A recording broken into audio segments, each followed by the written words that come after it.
नमस्कार दोस्तों, स्वागत है आपका अपने YouTube channel mission next exam में। दोस्तों, जैसे कि आपको ज्ञात ही होगा कि हमारे चैनल के माध्यम से आपको एनसेल की पूर्ण तैयारी करवाई जा रही है। और जो ये तैयारी चल रही है वो पूरे एनसेल के लेवल की क्लास चल रही है, क्योंकि जो एनसेल में होता क्या है कि वो एनसेल में फैक्ट पूछता है बस जीके का, वो डीप से नहीं पूछता। तो बस हम इसके फैक्ट को ही पढ़ेंगे। और ये हमारी पहली क्लास जो परसों हो गई, हमारी दूसरी क्लास है। बस एक दिन का जो कल का वो गैप हमारा लग गया है। और दोस्तों, मैथ की भी क्लास आपकी शुरू होने वाली है, क्योंकि जो हमारे पास मैथ के टीचर आने वाले थे पढ़ाने वाले हमारे मित्र, उनकी थोड़ी तबीयत ख़राब हो गई है।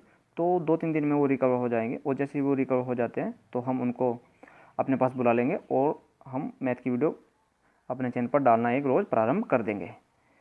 और दोस्तों, आप जो है जो हमें ये पढ़ा रहे हैं जी के, इसके आप नोट्स भी बनाते रहिए जितना हो सके, और अच्छी तरीके से, जिससे आपकी तैयारी हो सके। तो चलिए दोस्तों, आज की वीडियो हम शुरू करते हैं।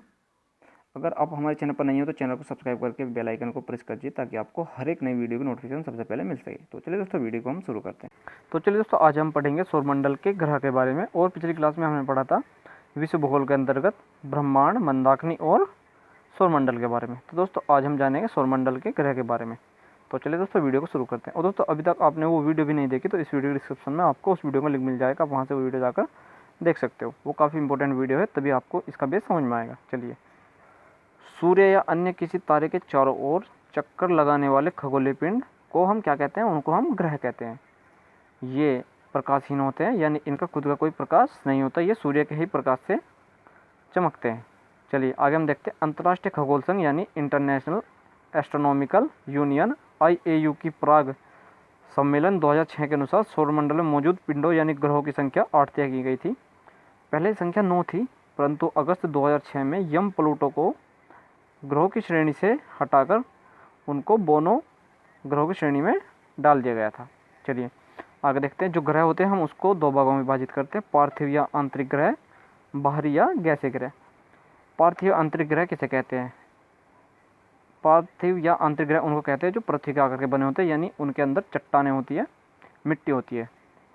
और बाहरी या गैसीय ग्रह को हम कहते हैं यानी वे गैस से बने होते हैं, उनके अंदर गैसों का मिश्रण होता है।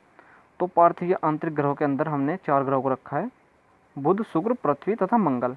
और बाहरी या गैसीय ग्रहों के अंतर्गत 4 को रखा है, बृहस्पति, शनि, अरुण और वरुण को। चलिए, 4 पार्थिव और 4 बाहरी। चलिए आगे हम देखते हैं।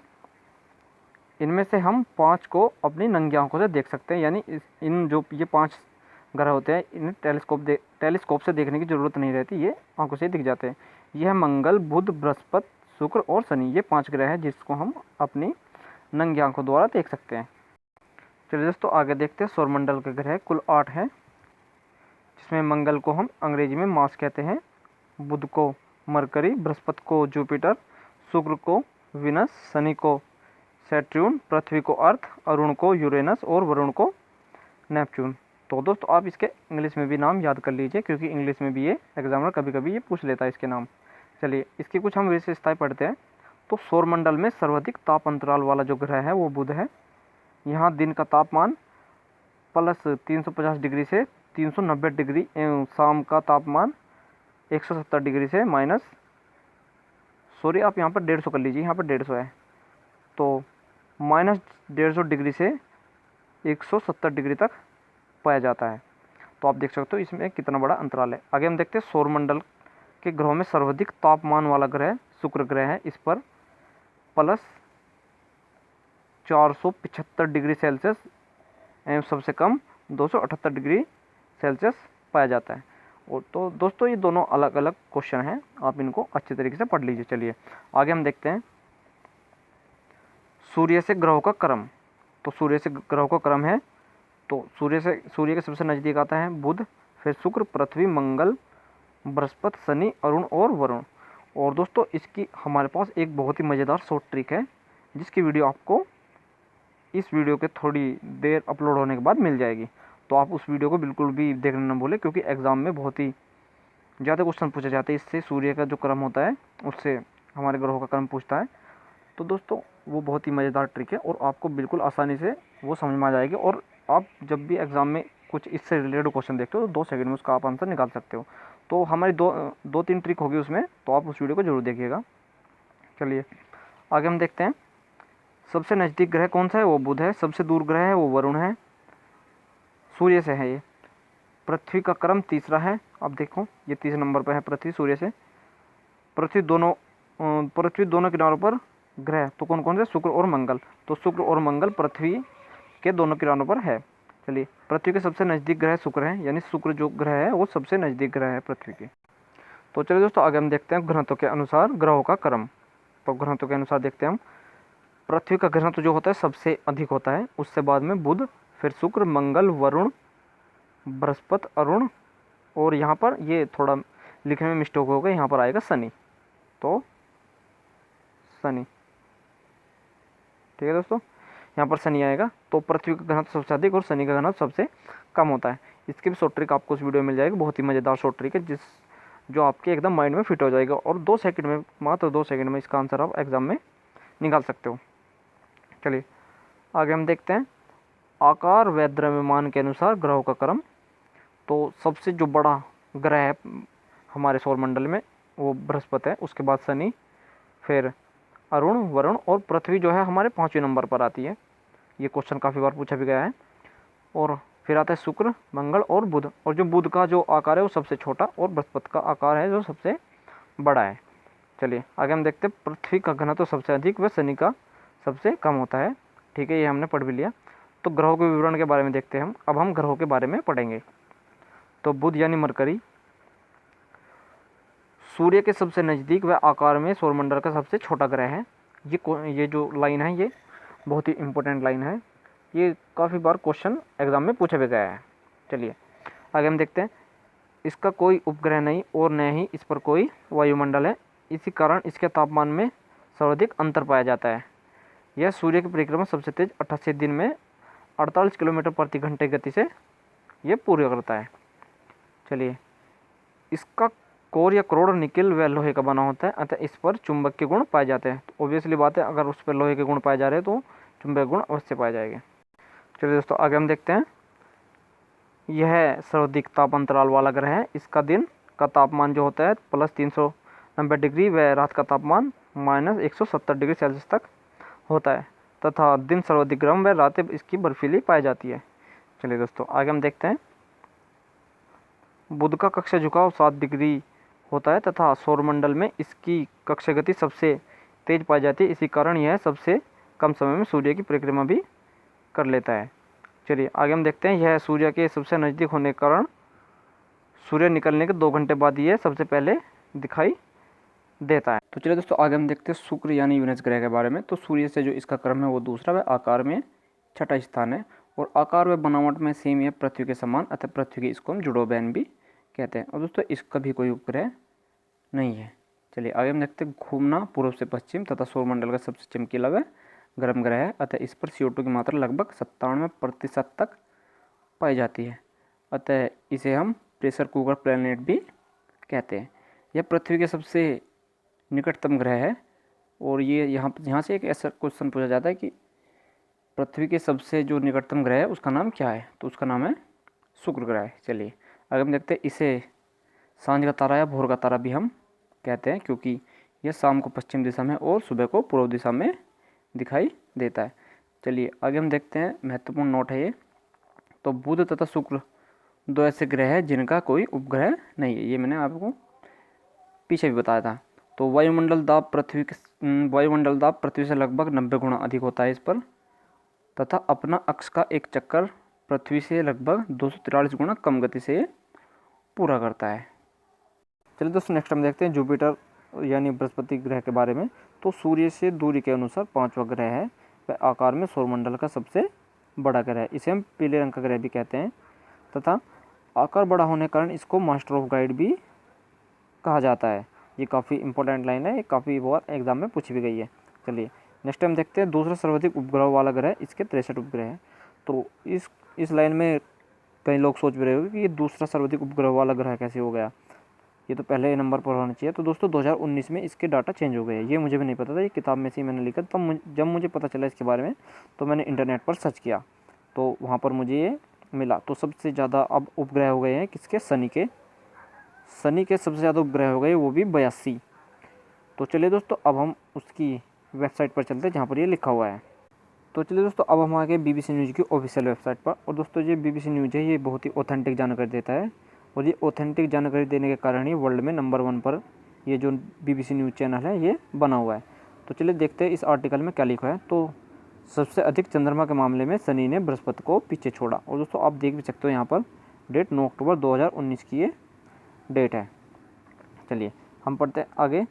अमेरिकी खगोलविद के अनुसार सबसे अधिक चंद्रमा के मामले में ग्रह शनि ने बृहस्पति को पीछे छोड़ दिया। तो शोधकर्ताओं ने इस ग्रह के चारों ओर चक्कर लगा रहे 20 नए चंद्रमाओं की खोज की और इस तरह इनकी संख्या 82 हो गई, जबकि बृहस्पति के चारों ओर 79 चांद चक्कर लगाते हैं।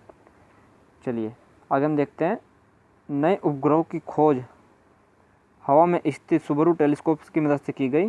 तो शनि के चारों ओर चक्कर लगाने वाले इन उपग्रहों का व्यास 5 किलोमीटर है और इनमें से 17 उपग्रह शनि के विपरीत दिशा में चक्कर लगाते हैं। तो ठीक है दोस्तों, आपको पता चल गया होगा कि अब जो शनि है वो सबसे ज़्यादा उपग्रह वाला ग्रह बन गया और बृहस्पति को उसने पीछे छोड़ दिया। तो अब शनि की हो गई 82 उपग्रह और जो बृहस्पति के वो 79। अब जा बृहस्पति की उपग्रहों की संख्या हो गई है।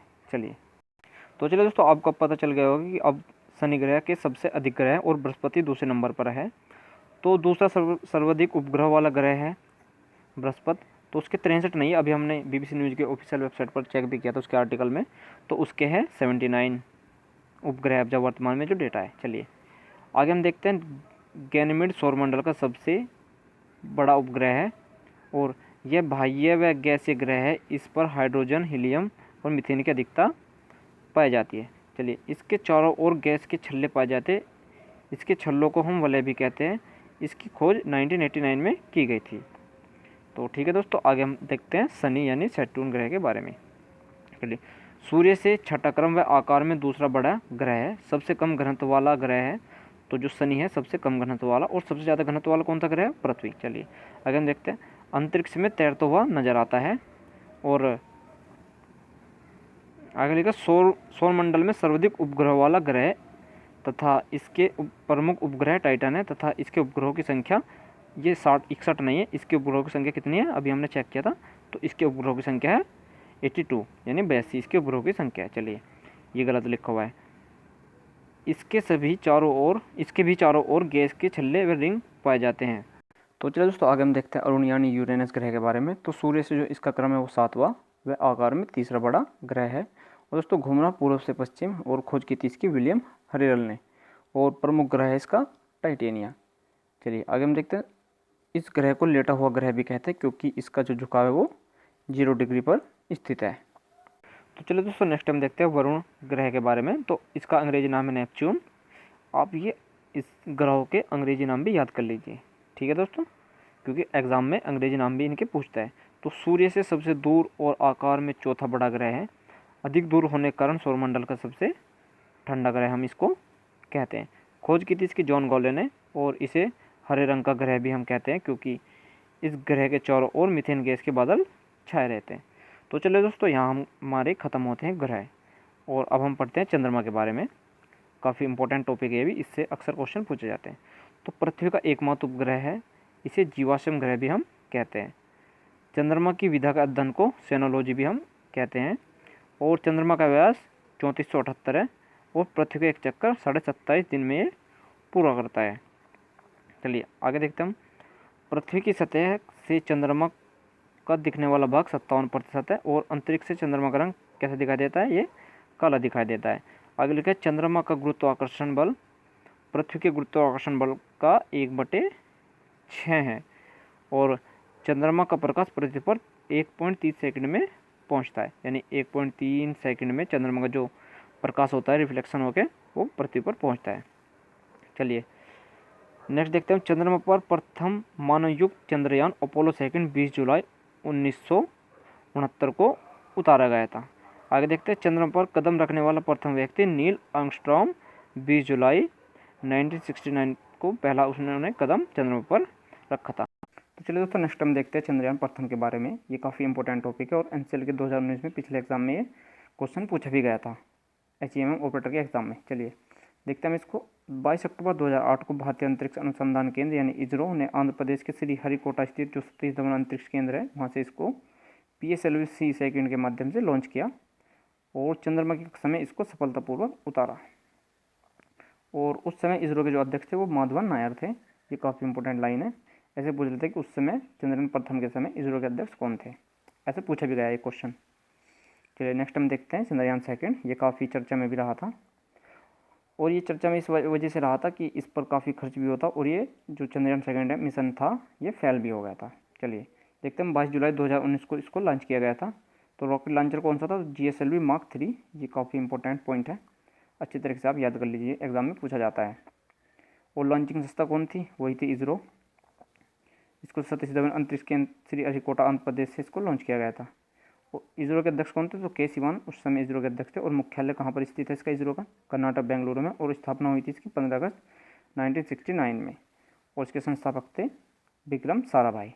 चलिए आगे हम देखते हैं सुपरमून के बारे में कि सुपरमून क्या है।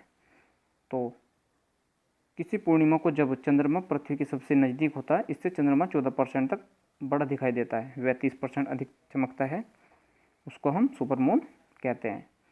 प्रथम बार 1982 में ये दिखाई दिया और पुनः फिर 2015 में ये दिखाई दिया, फिर 2016 में और अब 2034 में सुपरमून दिखाई देगा। चलिए आगे हम देखते हैं ब्लड मून कि ब्लड मून क्या है। तो जब पृथ्वी चंद्रमा पर पूर्ण छाया डालती है तब पूर्ण चंद्रमा ग्रहण की स्थिति उत्पन्न होती है। इससे चंद्रमा का रंग लाल हो जाता है और लगातार 4 पूर्ण चंद्र ग्रहण को हम ब्लड मून कहते हैं। ठीक है दोस्तों, यहाँ तक समझ में आपके आ गए होगा। नेक्स्ट हम देखते हैं ब्लू मून क्या है। तो एक कैलेंडर में जब 2 पूर्णिमाएँ होती है तब दूसरी पूर्णिमा के चांद को हम ब्लू मून कहते हैं। इसका नीले रंग से कोई संबंध नहीं है, बस इसका ये नाम रखा हुआ है। बस 2 पूर्णिमाओं के माध्यम के अंतराल 31 दिनों से कम होना चाहिए, उसको हम ब्लू मून कहते हैं। प्रथम बार 2018 में ये ब्लू मून दिखाई दिया था। तो 31 जनवरी को ये ब्लू मून हुआ था। आप देख सकते हो 31 जनवरी और 2 जनवरी में 29 दिनों का अंतर है। तो चलिए दोस्तों आगे हम देखते हैं सुपर ब्लू मून या सुपर ब्लड मून क्या है। तो जब तीनों ही घटनाएं एक साथ होती हैं तो उसको हम सुपर ब्लू मून या सुपर ब्लड मून हम उसको कहते हैं। तो चलिए दोस्तों आज की वीडियो हम यहीं तक रखते हैं। अगर ये वीडियो आपको अच्छी लगी तो इस वीडियो को लाइक कर दीजिए और इस वीडियो को अपने दोस्तों के साथ अधिक से अधिक शेयर कर दीजिए। और दोस्तों अभी तक आपने हमारे चैनल सब्सक्राइब नहीं किया तो चैनल को सब्सक्राइब भी कर दीजिए।